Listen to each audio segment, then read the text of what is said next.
Once upon a midnight dreary, while I pondered weak and weary over many a quaint and curious volume of forgotten lore, while I nodded, nearly napping, suddenly there came a tapping, as of someone gently rapping at my chamber door.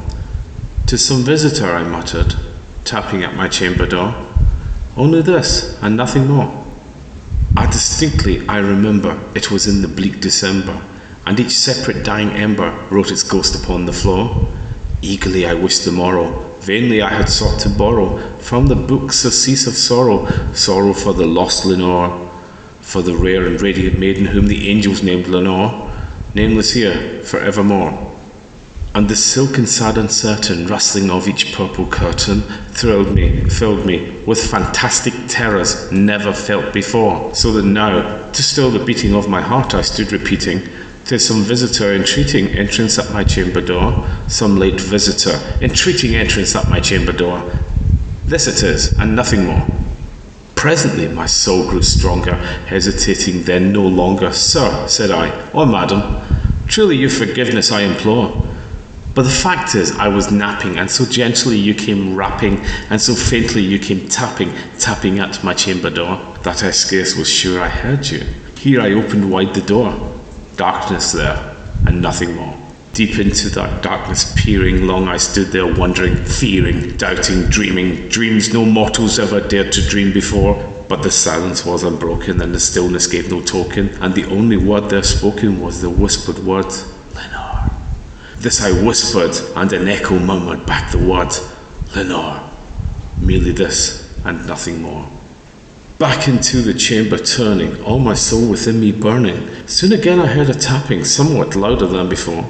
"Surely," said I, "surely that is something at my window lattice. Let me see then what thereat is, and this mystery explore. Let my heart be still a moment, and this mystery explore. 'Tis the wind, and nothing more."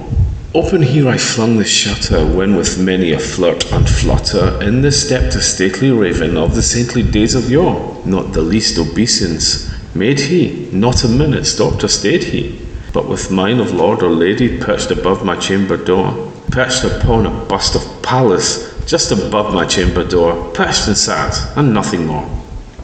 Then this ebony bird beguiling my sad fancy into smiling, by the grave and stern decorum of the countenance it wore.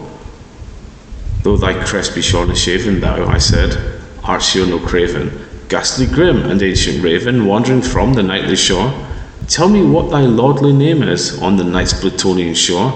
Quoth the raven, "Nevermore." Much I marvelled this ungainly fowl to hear discourse so plainly, though its answer little meaning, little relevancy bore. For we cannot help agreeing that no living human being ever yet was blessed with seeing bird above his chamber door, bird or beast upon the sculptured bust above his chamber door, with such name as Nevermore.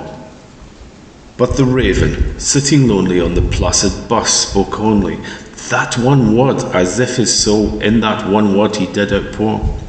Nothing further than he uttered, not a feather than he fluttered, till I scarcely more than muttered, "Other friends have flown before. On the morrow he will leave me, as my hopes have flown before." Then the bird said, "Nevermore." Startled at the stillness broken by reply so aptly spoken, "Doubtless," said I, "what it utters is its only stock and store, caught from some unhappy master, whom unmerciful disaster followed fast and followed faster, till his songs one burden bore, till the dirges of his hope that melancholy burden bore, of never, nevermore." But the raven, still beguiling my sad fancy into smiling, straight I wheeled a cushioned seat in front of bird and bust and door.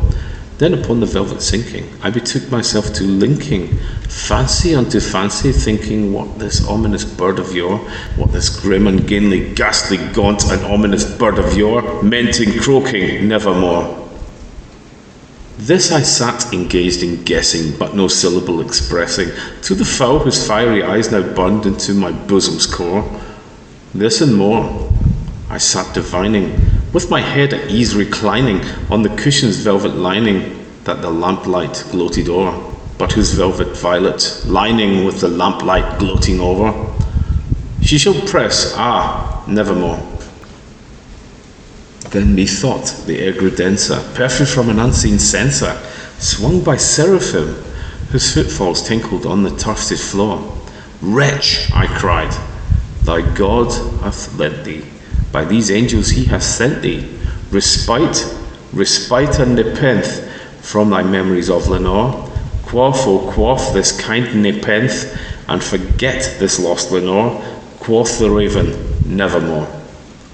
Prophet, said I, thing of evil, prophet still, if bird or devil, whether tempter sent, or whether tempest tossed thee here ashore, desolate, yet all undaunted, on this desert land enchanted, on this home by horror haunted, tell me truly, I implore, is there balm in Gilead? Tell me, I implore. Quoth the raven, nevermore. Prophet, said I, thing of evil, prophet still, if bird or devil, by that heaven that bends above us, by that God we both adore, tell the soul with sorrow laden, if within the distant Aidenn it shall clasp a sainted maiden whom the angels name Lenore, clasp a rare and radiant maiden whom the angels name Lenore. Quoth the raven, nevermore. Be that word a sign imparting, bird or fiend, I shrieked, upstarting. Get thee back into the tempest and the night's Plutonian shore. Leave no black plume as a token of that lie thou soul hast spoken. Leave my loneliness unbroken, quit the bust above my door. Take thy break from out my heart, and take thy form from off my door. Quoth the raven, nevermore. And the raven, never flitting, still is sitting on the pallid bust of Pallas, just above my chamber door. And his eyes have all the seeming of a demon's that is dreaming, and the lamplight o'er him streaming throws his shadow on the floor, and my soul from out that shadow that lies floating on the floor shall be lifted nevermore.